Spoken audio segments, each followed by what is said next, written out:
Hey guys, it's Quickie Baby, and I am playing in the KV5 along with my very good friend Ike that you can see over there. Now, you guys will probably know about the KV5, probably one of the most stupid looking tanks in the world of tanks. It is hella derpy. As you can see there, I'm just playing it for the lols, and me and Ike are on our way to show you exactly what the KV5 is good for. And, well, I really wish that I could play music, but I can't, otherwise the YouTube copyright monster's gonna come and eat me. But you should definitely check out the theme tune from Jackass, If You're Gonna Be Dumb, by Roger Allen Wade, because really, if you're honest, it is the soundtrack of the KV5, because if you are going to be dumb, then you bloody well better have freaking huge KV5 armor. So me and Ike narrowly avoided the artillery fire there. We have the back of a VK, but I decided to shoot the post because that Ike just nudged me. We're going straight up into the middle. And we don't care that we're putting ourselves in an absolute melee of about 6 or 7 enemy tanks. We see a T-71 here. We're going to put some pressure up on him. Put a good hit into him. I decide to leave him, and oh my god, that was the wrong idea. I've already been ammo racked by a T-71. You little bastard! I will not let you leave with your life. We managed to finish him off. Now we've got a VK coming and hunting us, and I side scrape. Well, I decide to stop side scraping. I just decide to flee. I take a bit more damage, and I aim back at this super Pershing. And oh god, there's more. There's an Object 416, and we just bounced heat rounds from the Object 416.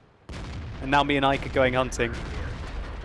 He manages to track us and get around us, and oh god, Ike just got slammed by what looks like the Borsig from base, but he puts in a bloody good shot there into the 416. I try to crush the 416 away from me, and Ike falls, but I have my shot. And now, it's just... I just gotta pause this for a sec, and just to let you know. So, if, for some reason, you haven't watched my full tank review on the KV5, you wouldn't know really where the key weak points are. And this little bugger on the front of the tank, which looks like an R2-D2, is the main weakness of the KV5. If you engage one of these Tier 8 Soviet behemoths, you just want to shoot here all day long. It is a terrible weak point that is flat from nearly every angle from which you shoot it at. And so what you're going to see me doing here is hiding that little bugger and doing a tanking with the ass of the KV5.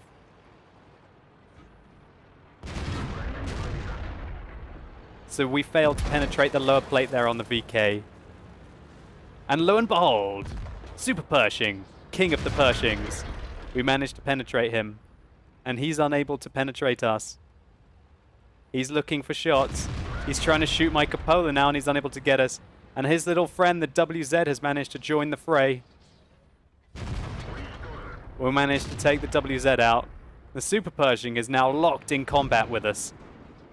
He's got so fed up of trying to shoot us in the backside that he's coming round the front now to shoot our radio man, and he actually managed to bounce off the droid. Now we're dominating him with the back of our tank, pushing him into the wall.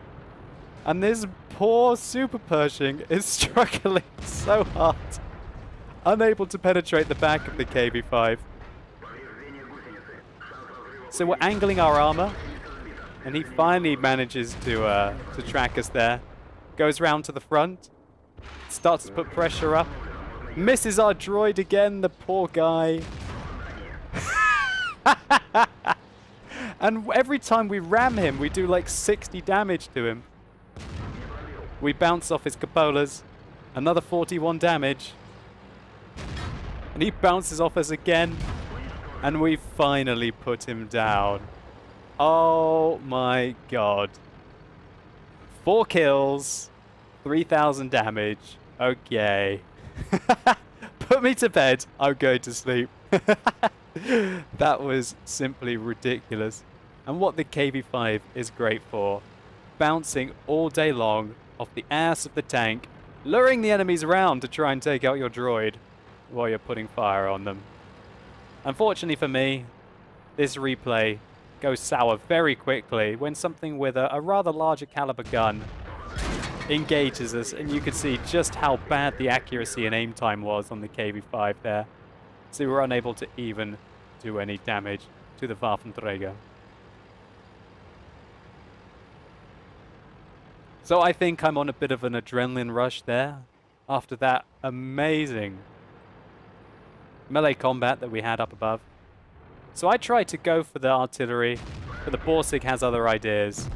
And oh, penetrates me on the move. KV-5 armor. You're pretty damn strong, but as soon as you have to go up against something with a 120... I think that's 128 millimeter on the Borsig. Could be wrong. It might be only 124 millimeter. Only 124 millimeter. But all you really need to know is that the Borsig has got 245 millimeters of penetration, which even on the move is able to go through, say, here, here. I'd really have to get lucky and hope that he hits my mantlet or hits my side armor and it gets absorbed for me to absorb that last shot against the Borsig. Really, what this replay was just to highlight one of the most funny things I've seen in the KV-5 in a while. And it just reiterated to me why KV-5 platoons are just so fun. It may not be the sharpest knife in the drawer, but oh my god, when it gets into the right kind of situation, the hilarity that it can cause is just sheer class. Let's just take a quick look at the post-game stats. So we made an absolutely ridiculous amount of credits there, 147,000. Let's just check what that was from. So 113,000 base, plus 34,000 for some event that was going on. Means that even though we fired quite a few premium rounds at one point during that battle, we still came out of it with a ridiculous profit and a 4,154 experience double, which was a mastery badge in the KV-5. So myself and Ike finished first and third respectively. Here's the real interesting potential damage received, nearly 6,000, damage blocked by armor, 4,215. As well as 1,400 spotting damage, 23 hits received and 3,300 regular damage done. The KV-5 certainly is big.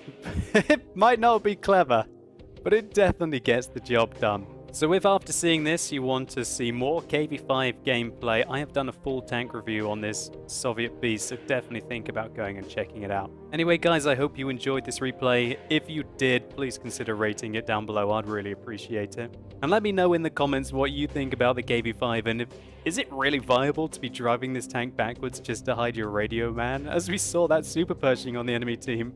When confronted with a KV-5 where, oh my god, the KV-5 isn't letting me shoot him in the droid all the time, what shall I do? Oh, try and get around it! Certainly ended up with him having a really bad engagement. Anyway, thank you so much for watching, you've been epic, and hopefully I'll see you soon.